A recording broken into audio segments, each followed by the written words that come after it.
ನಮಸ್ಕಾರ ವೀಕ್ಷಕರೇ, ಬಿಎನ್ ಟಿವಿಗೆ ಸ್ವಾಗತ. ಈಗಿನ ಕಾಂಗ್ರೆಸ್ ಆಡಳಿತಾವಧಿಯಲ್ಲಿ ಡಿಕೆ ಶಿವಕುಮಾರ್ ಅವರು ಮುಖ್ಯಮಂತ್ರಿ ಆಗಲಿದ್ದಾರೆಂದು ವಿನಯ್ ಗುರೂಜಿ ಅವರು ಭವಿಷ್ಯ ನುಡಿದಿದ್ದಾರೆ. ನಿನ್ನೆ ಹುಕ್ಕೇರಿ ಪಟ್ಟಣದಲ್ಲಿ ಸುದ್ದಿಗಾರರೊಂದಿಗೆ ಮಾತನಾಡಿದ ಅವರು, ಪ್ರಸ್ತುತ ಕಾಂಗ್ರೆಸ್ ಆಡಳಿತಾವಧಿಯಲ್ಲೇ ಡಿಕೆ ಶಿವಕುಮಾರ್ ಸಿಎಂ ಆಗುವುದು ನಿಶ್ಚಿತ. ಅವರು ಕಾಂಗ್ರೆಸ್ ಪಕ್ಷಕ್ಕಾಗಿ ಬಹಳ ಕೆಲಸ ಮಾಡಿದ್ದಾರೆ. ನಾಟಕ ಮಾಡದ ರಾಜಕಾರಣಿಯವರು. ಅವರು ಸಿಎಂ ಆದರೆ ಖುಷಿ ಪಡುತ್ತೇವೆ, ಅವರು ಸಿಎಂ ಆಗಲಿ ಎಂದು ಪ್ರಾರ್ಥನೆ ಮಾಡುತ್ತೇವೆ ಎಂದು ಹೇಳಿದರು. ಅಜ್ಜಯ್ಯನ ಮೇಲೆ ನಿಷ್ಠೆ, ಧರ್ಮದ ಮೇಲೆ ಶ್ರದ್ಧೆ ಡಿಕೆ ಶಿವಕುಮಾರ್ಗೆ ಇದೆ.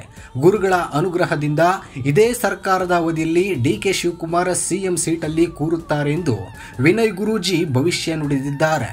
ನಾನು ಡಿಕೆ ಶಿವಕುಮಾರ್ ಅವರನ್ನ ಬಹಳ ಹತ್ತಿರದಿಂದ ನೋಡಿದ್ದೇನೆ. ಅವರ ಕಠಿಣ ಪರಿಶ್ರಮಕ್ಕೆ ಸಲ್ಲಬೇಕಾದ ಅರ್ಹತೆ ಸಿಗಬೇಕು.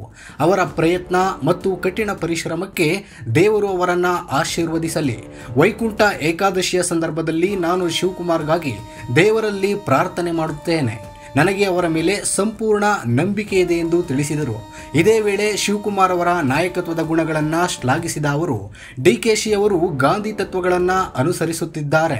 ಯಾವಾಗಲೂ ಎಲ್ಲ ಜನರನ್ನ ವಿಶ್ವಾಸಕ್ಕೆ ತೆಗೆದುಕೊಂಡು ಕೆಲಸವನ್ನ ಮಾಡುತ್ತಿದ್ದಾರೆ ಎಂದು ಹೇಳಿದರು.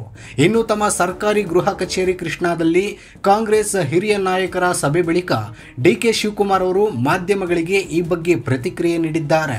ಇದೇ ಅವಧಿಯಲ್ಲಿ ನೀವು ಸಿಎಂ ಆಗುತ್ತೀರಿ ಎಂಬ ವಿನಯ್ ಗುರೂಜಿಯವರ ಹೇಳಿಕೆ ಬಗ್ಗೆ ಕೇಳಿದಾಗ, ನಮ್ಮ ಸರ್ಕಾರ ಸುಭದ್ರವಾಗಿದ್ದು ಯಾವುದೇ ಸ್ವಾಮೀಜಿಗಳು ನಮ್ಮ ಸರ್ಕಾರದ ಬಗ್ಗೆ ಭವಿಷ್ಯ ನುಡಿಯುವುದು ಬೇಡ ಎಂದು ಮನವಿ ಮಾಡುತ್ತೇನೆ.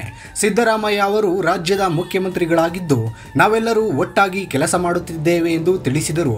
ಪವರ್ ಶೇರಿಂಗ್ ಬಗ್ಗೆ ಚರ್ಚೆಯಾಗುತ್ತಿರುವಾಗ ಈ ಹೇಳಿಕೆ ಬಂದಿದೆ ಎಂದು ಕೇಳಿದಾಗ, ಯಾವ ಪವರ್ ಇಲ್ಲ, ಯಾವ ಶೇರು ಇಲ್ಲ, 5 ವರ್ಷ ಕಾಂಗ್ರೆಸ್ ಸರ್ಕಾರ ಇರುತ್ತದೆ ಎಂದು ಡಿಕೆ ಶಿವಕುಮಾರ್ ಹೇಳಿದರು.